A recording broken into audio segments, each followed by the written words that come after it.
ಚಿನ್ನದ ದರ ಇಳಿಕೆಯಾಗಲಿ, ಮುನಿದ ಚಿನ್ನ ಒಲಿಲಿ ಅಂತ ಹೇಳಿ ಒಂದು ವಿಶಿಷ್ಟ ಹರಕೆಯನ್ನು ಭಕ್ತನೊಬ್ಬ ದೇವಿಗೆ ಹೊತ್ಕೊಂಡಿರೋದು. ಬಾಳೆಹಣ್ಣಿನ ಮೇಲೆ ಬರೆದು ವಿಶಿಷ್ಟ ಬೇಡಿಕೆಯನ್ನು ಇಟ್ಟಿದ್ದಾನೆ. ರಥೋತ್ಸವಕ್ಕೆ ವಿಶಿಷ್ಟ ಬೇಡಿಕೆಯನ್ನು ಅರ್ಪಿಸಿದ್ದಂತಹ ಭಕ್ತನ ಸುದ್ದಿ ಎಲ್ಲ ಕಡೆ ವೈರಲ್ ಆಗ್ತಾ ಇದೆ. ಹಗರಿಬೊಮ್ಮನಹಳ್ಳಿ ತಾಲೂಕಿನ ಚಿಮ್ನಳ್ಳಿ ದುರ್ಗಮ್ಮ ದೇವಿಯ ರಥೋತ್ಸವ. ದೇವಿಯ ರಥೋತ್ಸವಕ್ಕೆ ಬಾಳೆಹಣ್ಣನ್ನು ಸಮರ್ಪಿಸಲಾಗುತ್ತೆ ಅಂತ ಒಂದು ಸಂಕಲ್ಪ ಮಾಡಿಕೊಂಡು ಎಸಿತಾರೆ.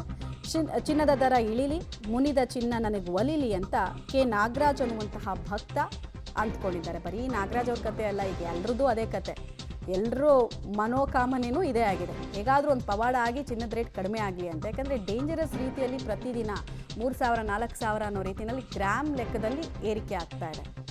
10 ಗ್ರಾಮ್ಗೆ 1,70,000ಕ್ಕೂ ಹೆಚ್ಚಿದೆ.